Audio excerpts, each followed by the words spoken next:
We want to get out to a top story right now out of Washington, D.C., a live look there at Capitol Hill as we continue on. Of course, coming up tomorrow, we could see a vote on a potential ban of a massively popular video app, that being TikTok, of course, reaching a boiling point as well as the shot kind of goes down. But we want to bring in right now global tech correspondent for Axios, Ryan Heath. Ryan, thank you so much for joining us here on Live Now from Fox. And of course, the bill there potentially voted by Congress tomorrow. Maybe give us a breakdown of what this bill is about and why it bans TikTok.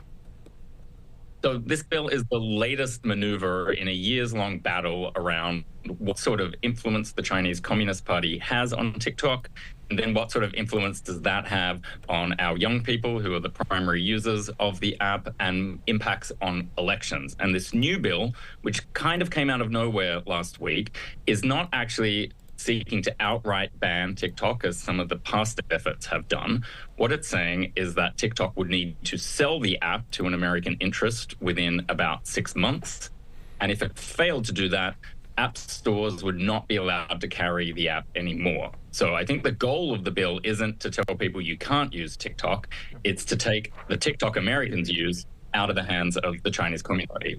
Yeah, and that is very true, of course, maybe divesting this ByteDance. Of course, we've talked a lot about ByteDance and just the different entities there involved. How challenging would that be if the bill goes through to kind of divest such a big company there with those ties to China? Now, if it wasn't a forced sale, you might say that this would be difficult because TikTok is hugely popular.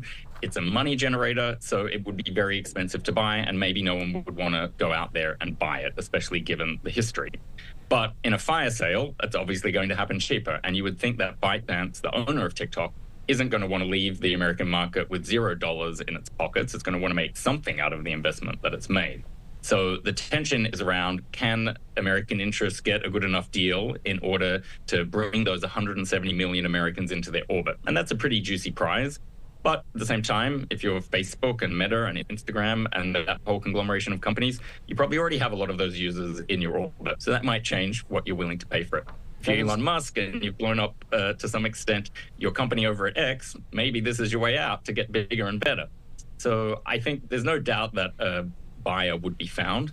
Just a big question mark over what the price tag would be. And then obviously you have to get it ticked off and make sure you're not replicating the problem and it's not some other foreign interest that is making the purchase. That is so very true. And of course, you mentioned that it may not be an outright ban on TikTok. It's just kind of a way around that as well. But you also mentioned the other social media platforms that this could impact, like Meta, Facebook, Twitter, now X. How will this potential kind of bill, how will that kind of impact those other social medias that are out there as well? Because we've heard comments from different political parties, including the former President Donald Trump, about this. Maybe if you ban TikTok, that Facebook will get even popular. How will this impact the other social medias? Yeah, I mean, that's a really not explosive comment, but it's the most blunt comment we've had from Trump on the topic, where he doesn't appear to be a fan of TikTok, and he led the early efforts to have TikTok sold to somebody like Microsoft, and that ended up with TikTok taking on an American partner, Oracle, that goes in and checks to make sure that that Beijing is not fiddling with the algorithms at this point anyway.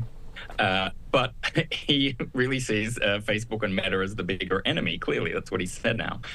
So I think it's not just what would a sale mean for Meta, it's how Meta is going to become a big object inside the election campaign. So you're going to see Trump bringing up Meta and dragging their name through the mud during the rest of the election campaign as well.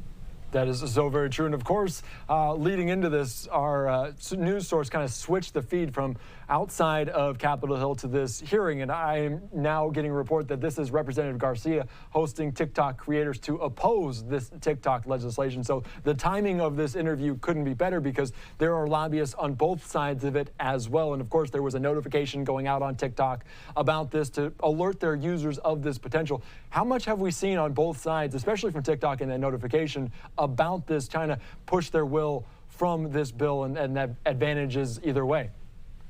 Enough to really annoy lawmakers from both parties.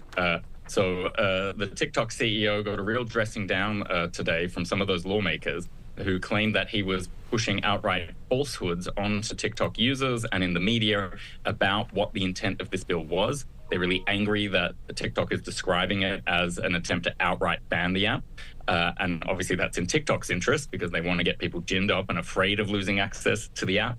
And TikTok has been running a huge campaign in recent months called TikTok for Good, where they highlight all of the good causes and interests and everything that is as far away from the Chinese Communist Party as possible to demonstrate that, it's a nuanced picture here, that it's not just some officials from the CCP out there sort of twisting knobs and deciding what people get to see on their TikTok feeds.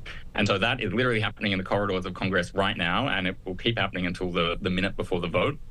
And now, if we look forward to that vote tomorrow, my expectation is that the bill will pass the House, but the Senate, it doesn't have any plans at the moment to take up that bill. So we might be in that classic tussle where one chamber supports it, you don't get 60 votes or a debate in the Senate, and the thing goes to die somewhere.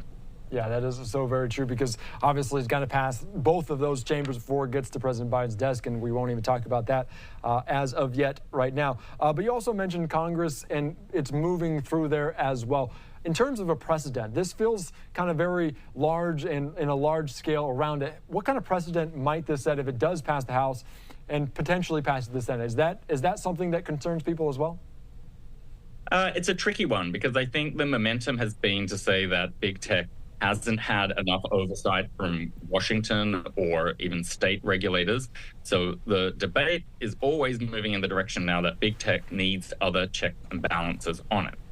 At one level, this bill is providing that check and balance. At the same time, it's very clearly government interfering in people's ability to access information. So you can really see both sides of the coin. And so you might want to target what's happening in TikTok here, have to be very surgical about it to make sure it doesn't mean the government is coming for other apps later on. That is very true. Of course, obviously, people love their apps. They spend so much time on them, especially young people, as they're amongst the group lobbying. All right, Ryan Heath, any parting words, any more thoughts before I let you go about this potential vote about the bill in general? Well, anything that changes TikTok's operations is going to have some impact on the election. So we are not going to hear the end of this tomorrow or later this week. We're going to be hearing about this all the way through to November. Until November, I cannot wait. We'll be talking about a variety of topics as well. This just amongst the many. All right, Ryan, thanks again for joining us here on Live Now. Pleasure.